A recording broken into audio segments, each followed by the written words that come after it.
네, 오늘 두 번째 주제는요, 곽상도 얘기를 좀 해볼까 합니다. 오늘, 이상민 탄핵됐다고 엄청 좋아했는데, 그 좋은 분위기에 찬물을 끼얹는 기사가 났습니다. 곽상도의 50억이 무죄다. 라는 재판 결과. 물론 1심입니다만, 엄청 다들 짜증이 났을 겁니다. 저도 되게 기분 나쁘더라고요. 하지만 솔직히 말씀드리자면 예측은 좀 됐었어요. 예측된 문제 사안이었다. 예측됐다 그러면 이제 좀 기분이 좀 찜찜합니다. 저도 좀 찜찜해요. 예측됐다라고 말하려니까 사실 좀 근데 예측된 건 사실입니다. 예. 어째서 이게 예측이 됐다라고 말씀을 드리냐면요. 이런 겁니다. 제가 볼 땐 그렇습니다. 곽상도가 이번에 무죄 판결이 나오게 된 배경은 사실상 김만배의 설계다. 김만배가 설계한 대로 됐다라는 생각이 사실 들어요. 김만배 설계대로 된 것으로 봐야 된다라는 겁니다. 어떻게 보자면은 김만배는 혹시라도 자기들이 들켜가지고 이런저런 소송에 얽매이고 기소당하고 하는 그런 상황을 염두에 두고 있었는지도 모르겠습니다. 그 염두에 둔 대로 그 염두에 두고 애시당초에 빠져나갈 수 있는 길을 만들어 뒀던 거죠. 근데 이번에 재판 결과를 보면 김만배가 만들어 놓은 구멍, 빠져나갈 구멍으로 정확하게 재판 결과가 나오고 말았습니다. 검찰 역시 어떻게 보자면 김만배의 설계대로 결론이 나올 수밖에 없게끔 재판을 그렇게 이끌고 갔어요. 그리고 공소장이라든지 이런 내용들을 찬찬히 살펴보면요. 검찰은 기소를 안 하기에는 너무 정치적인 부담감이 있으니까 기소는 하되 빠져나갈 구멍을 만들어 두자. 검찰도 어떻게 보자면 곽상도를 기소를 했다가 풀려나게 함으로써 자기들도 빠져나갈 구멍을 만든 거예요. 솔직히 지금 같은 상황이면은 만약에 곽상도가 유죄 나왔다? 그러면 뭐부터 너도 누구도 집어넣어야 된다? 박영수도 집어넣어야 되는 상황이에요. 근데 박영수까지 집어넣게 되면은 검찰로서는 지게 되는 부담이 너무 크죠. 그러니까 박영수까지 안 가게 하려면 어떻게 된다? 별 수 없이 곽상도를 한번 넣었다 빼야 되는 거야.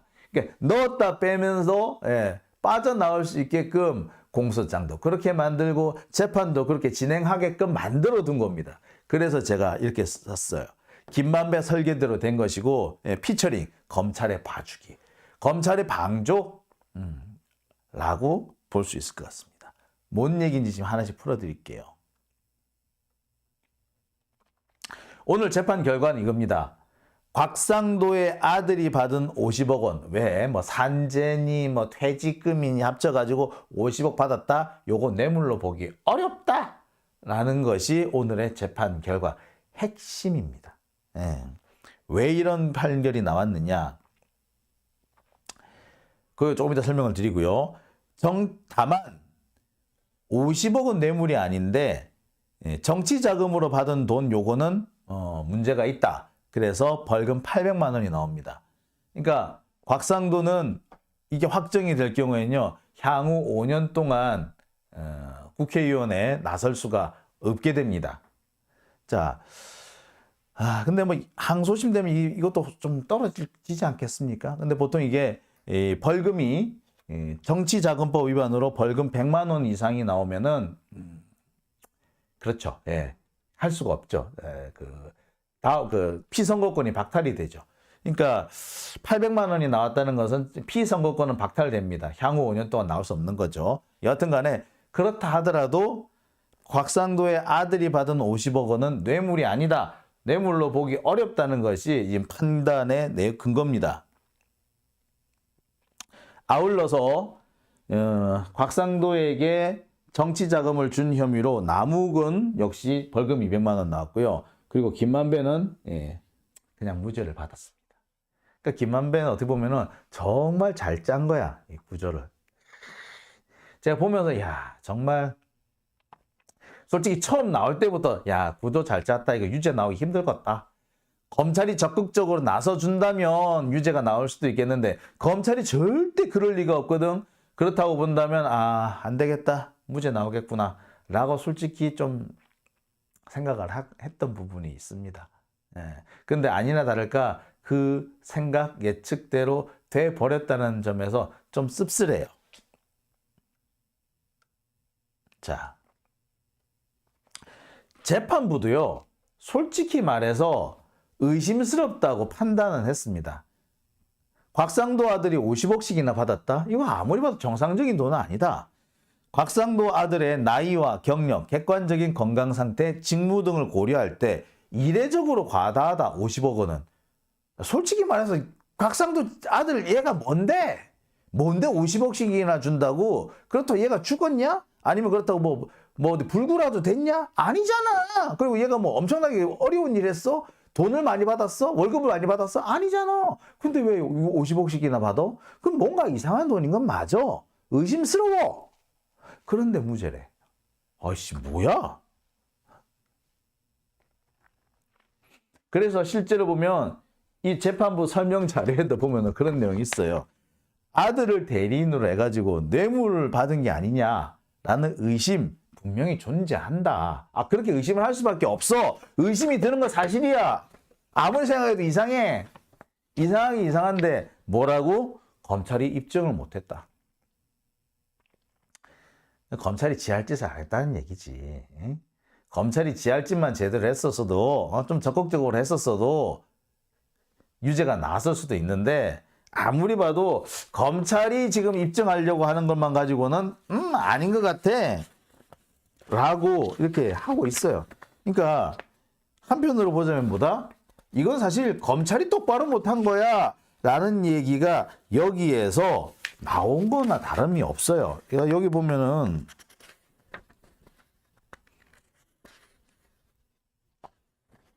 이런 얘기가 있습니다. 검사가 제출한 증거들만으로는 곽병채가 화천대유로부터 받은 돈과 이익을 사회통념상 피고인 곽상도가 직접 받은 것과 같이 평가할 수 있는 관계라는 점이 합리적 의심 없이 증명되었다고 볼 수가 없다.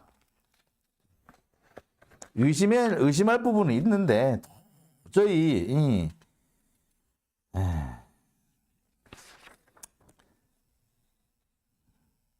여기 이렇습니다. 곽병채가 피고인 곽상도의 사자 또는 대리인으로서 금품 및 이익이나 뇌물을 수수한 것 아닌지 의심드는 사정이 존재하나 곽병채의 급여, 지출 내역, 화천대유의 곽병채에 대한 법인카드, 법인차량, 사택 제공 등 5억 원 대여 등의 사정만으로는 성인으로 독립하여 생계를 유지해온 곽병채에 대한 법률상 부여한 의무를 부담하지 아니한 피고인 곽상도가 지출할 비용을 면하였다고 보기 어렵고 라고 하셨죠. 그러니까 의심이 드는 사정들이 존재한다라고 하면서도 검사가 입증을 잘 못했다 라는 것이 이 판결의 핵심이에요. 야, 검사가 좀 똑바로 했으면 가능성도 있었는데 검사가 영 제대로 못하는 것 같아 라는 얘기가 나온 거죠.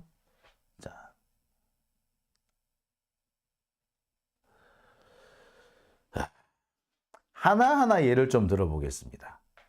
이게 앞에 여기서는 전체적으로 이런 내용이 포함된다는 것이고요. 하나하나 기소된 혐의를 하나하나 좀 살펴보자 라고 제가 좀 그런 부분도 있어요. 자,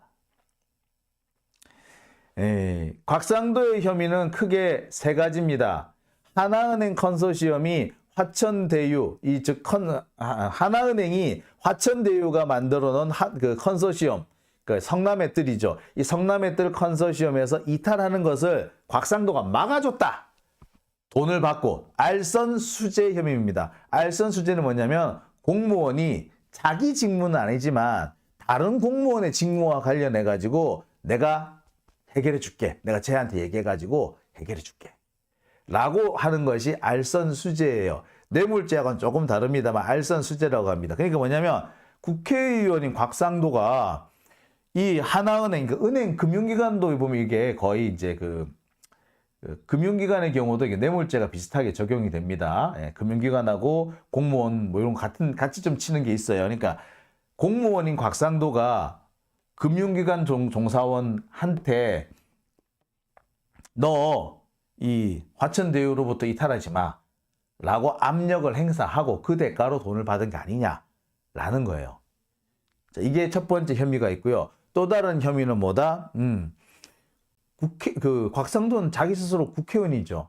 그리고 당시 부동산 특위 위원이었어요. 부동산 특위 위원인 곽상도가 돈을 받았다는 거, 그 자체가 사실은 직무와 관련해서 돈 받은 거 아니냐라는 뇌물 혐의가 있었고요. 그 다음에 남욱으로부터 정치자금을 수수했다라는 혐의, 정치자금법 위반, 요 세 가지가 있었어요. 자, 첫 번째, 알선수재, 하나은행의 화천대유 컨소시엄 이탈을 막은 대가, 요 부분에 대해서 뭐라고 했느냐? 의심이 되긴 하는데 곽상도가 그래서 구체적으로 뭔 행동을 했는데, 곽상도가 하나은행 컨소시엄 이탈을 막기 위해서 하나은행에 가서 뭐 협박했니? 아니면 하나은행에 누구를 만나가지고 뭐 목줄이라도 잡았어? 아니면 가서 뭐 전화 한 통화 했니? 그런 게 전혀 안 나온 거예요. 곽상도가 구체적으로 어떤 역할을 했는지 규명이 안 됐다. 또 국회의원으로서 직무와 연관성 있는 돈 받은 거 아니냐. 이게 뇌물. 이 뇌물죄는 뭐냐면 이거예요. 청탁이 없더라도, 부정한 청탁이 없더라도 직무와 관련해서 돈을 받았으면 다 뇌물이 됩니다. 이 알선수재 같은 경우는요. 내가 무슨 일을 해줄게. 무슨 일을 해줄 테니까 돈 줘. 라고 하는 대가성이 존재를 하거든요. 따라서 무슨 행동을 했다라는 행동이 나와줘야 돼. 근데 아까 알선수재 같은 경우에는 구체적으로 해서 곽상도가 뭔 짓을 했는데 안 나온 거야. 검사가 밝혀내질 못한 거예요. 그러니까 알선수재는 애초에 그래서 성립이 안 된 거예요. 두 번째, 직무와 관련해서 돈 받은 거 아니냐. 당시 곽상도는 뭐였다? 국회 부동산 특위 위원이었어요. 부동산 특위 위원이니까 부동산과 관련해가지고 부동산 업체로부터 돈을 받았다면 당연히 직무 연관성이 있는 거죠. 야, 곽상도, 너 그때 부동산 특위 위원이었지? 근데 돈 받았네? 그래서 너 직무상 돈 받은 거 아니야? 직무상 돈 받았다라고 볼 여지가 있죠. 그런데 이 부분에 대해서 뭐라고 그랬느냐? 법원도 직무 연관성 있어. 야, 너 부동산 특위 위원이기 때문에 네가 이 화천대유 부동산 업체로부터 돈을 받았다면 너 뇌물 받은 거 맞아. 근데 뭐?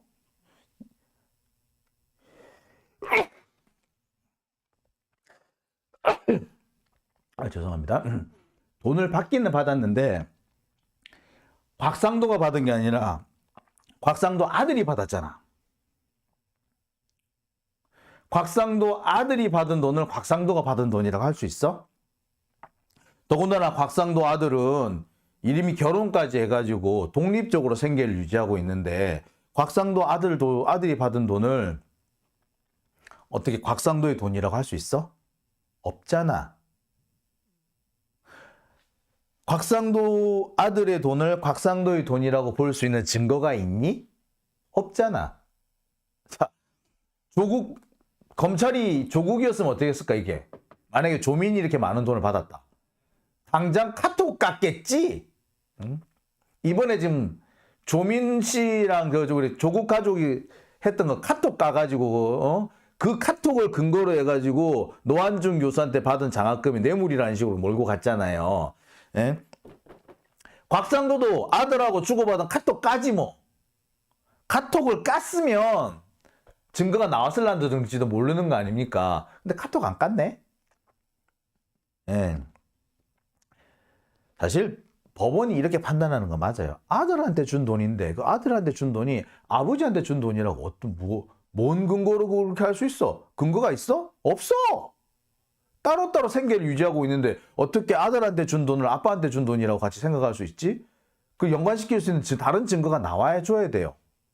따라서 이거는 어떻게 보면 법원 판단이 맞아.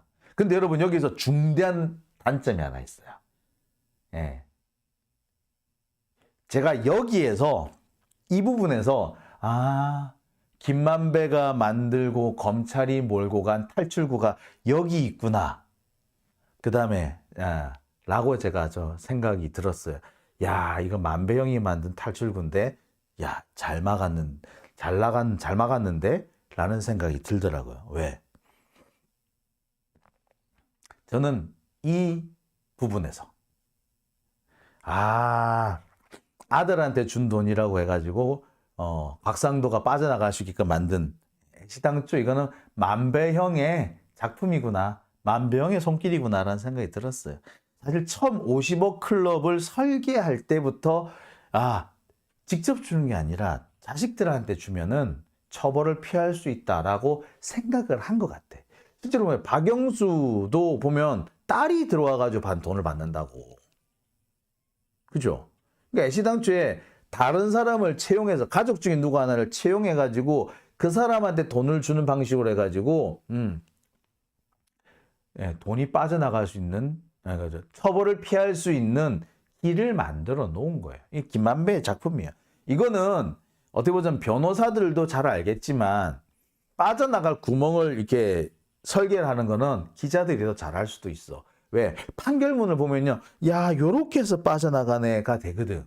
법리적으로는 빠져나갈 구멍이 없다라고 보여지는데 판례상 빠져나갈 구멍은 제법 있거든요. 그 판례상 빠져나갈 구멍을 김만배가 찾아낸 거예요. 그래서 그 설계를 해놓은 거야.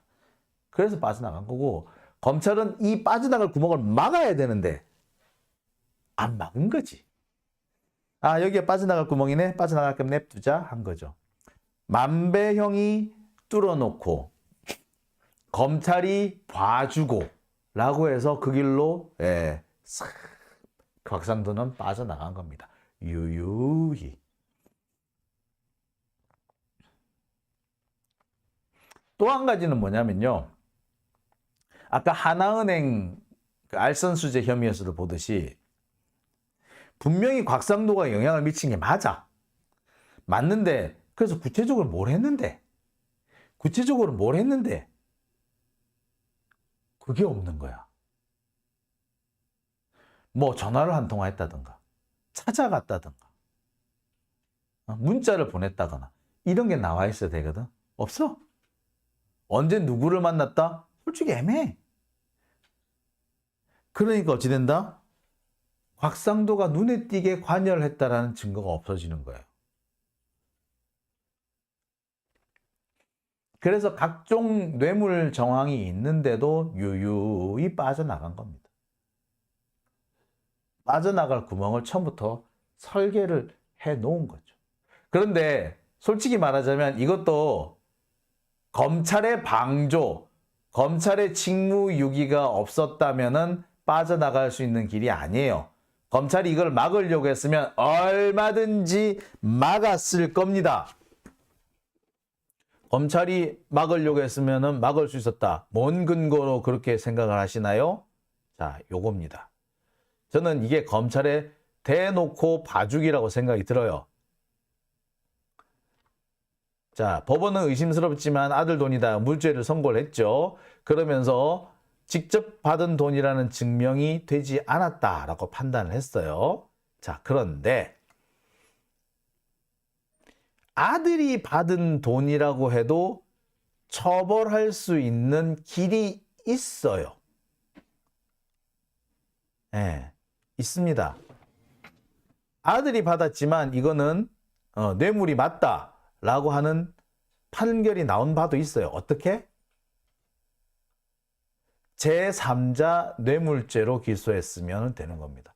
검찰이 그렇게 좋아하는 제3자 뇌물죄. 그걸로 기소했으면 곽상도 들어갔어. 비슷한 사례가 있습니다.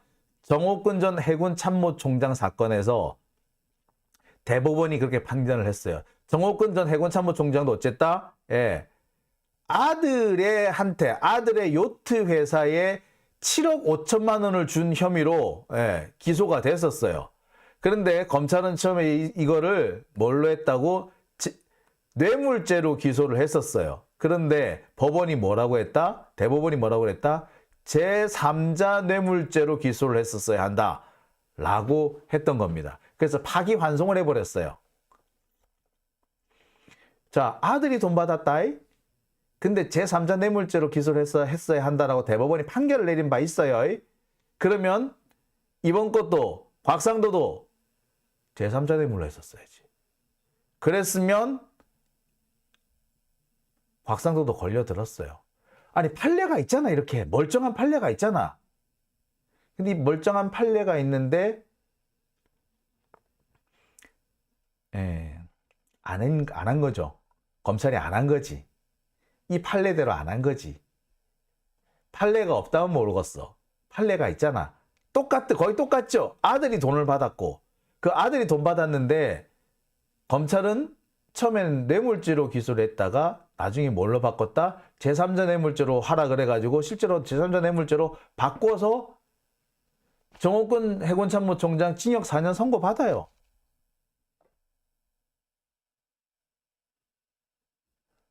그런데도 안 했다? 검찰이 몰랐을까? 이 판례를 몰랐을까? 그래서 저는 볼 때 이렇게 생각합니다. 이건 고의적으로 법리 오해를 한 거다. 고의적으로 안 한 거다. 노골적인 봐주기다. 라고 저는 생각이 듭니다.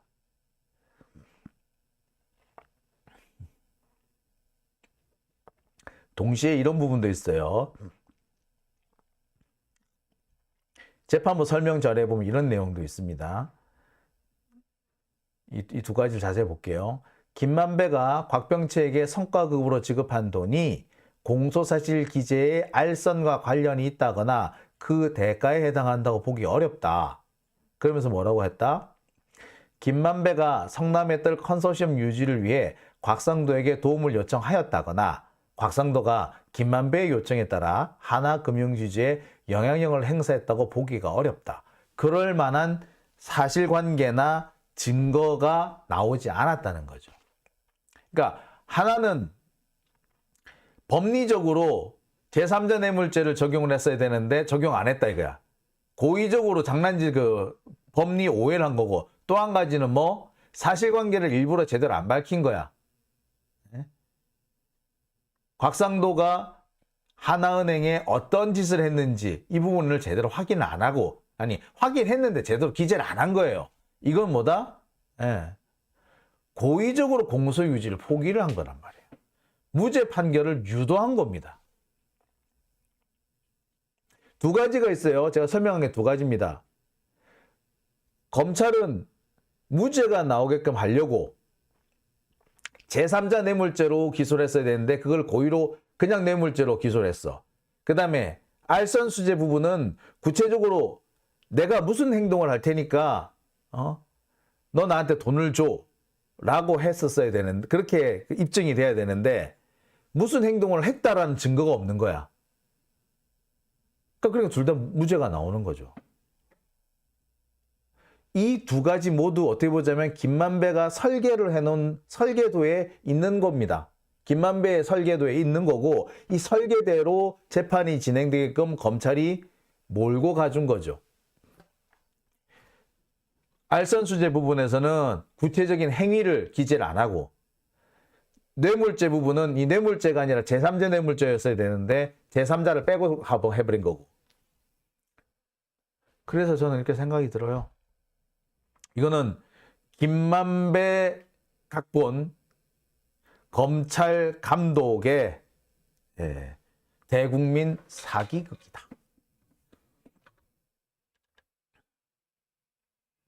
진은숙님, 이것도 다시 수사하고 조사해야 돼. 서윤희님, 공정은 개뿔. 아기새싹님, 나도 퇴직금 50억 받고 싶다.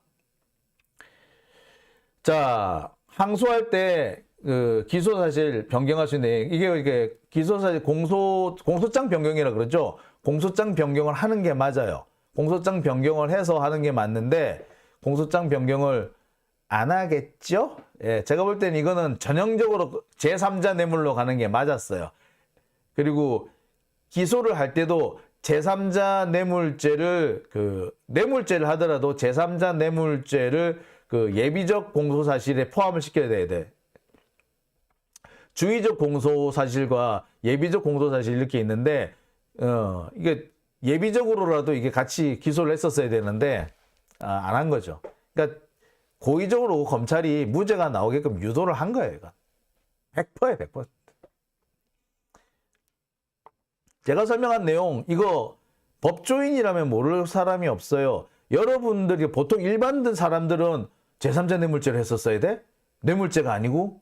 제가 이런 설명을 하면 깜짝 놀라시겠죠. 근데 법조인들은 빤히 아는 거였어. 사례도 있었단 말이에요. 아까도 정홍근 해군참모총장 사례를 했었죠. 예. 아들이 돈을 받았다고. 아들이 돈을 받았는데 그때도 뇌물죄로만 기소를 했었다고요. 근데 대법원에서 야 이건 뇌물죄가 아니라 제3자 뇌물죄야. 공소장 바꿔! 라고 해서 된 거예요. 자, 그러면 김만배가 짰고 검찰이 이렇게 몰고 같이 각본대로 이렇게 움직여 줬으니 법원은 책임 없나? 아니요, 법원 책임 있어요. 법원도 애시당초에 직권으로 검찰한테 요구를 해줬어야 돼요. 이거 제3자 뇌물죄인 것 같으니까 제3자 뇌물죄로 갖고 오세요. 공소장 변경하세요. 라고 해요. 공소장 변경하라고 법원에서. 근데 그런 얘기 없었지. 공소장 변경을 하라고 했는데 안 했다. 그래서 어쩔 수 없이 무죄를 선고한다. 라고 했다면 모를까. 공소장 변경하라고 얘기도 안 했잖아. 그 뭐다? 애시당초 법원도 김만배의 각본대로 넘어갈 수 있게끔 다 만들어 놓은 거야. 속 보이시죠? 예, 속 보이는 거 맞아요. 이거 제3자 뇌물죄여야 돼요.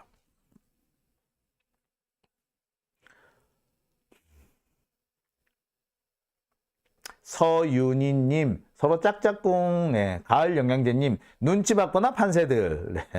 김미정님, 우와 개판이다. 예? 보시는 바와 같습니다. 자, 이래서 대한민국은 검찰공화국이었던 겁니다.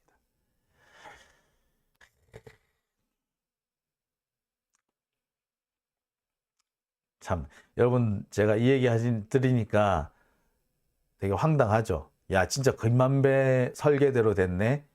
야, 정말 해도 해도 너무한다. 김만배가 하자는 대로 됐구나. 라는 게 눈에 또 확 들어오시죠? 예.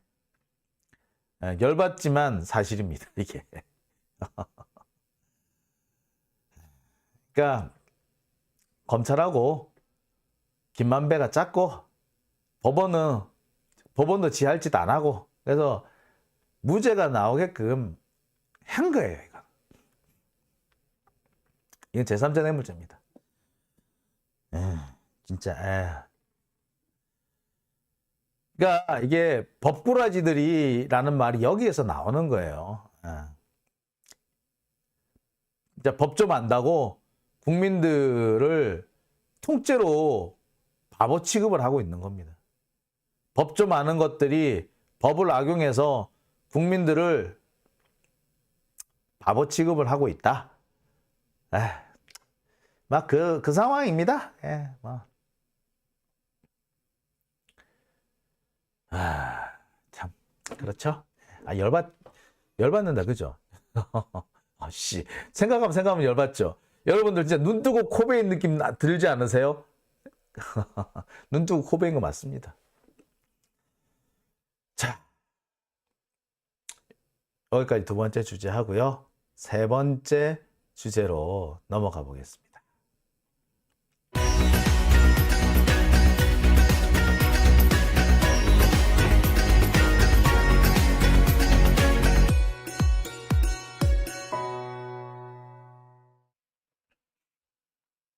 자, 세 번째 주제는요.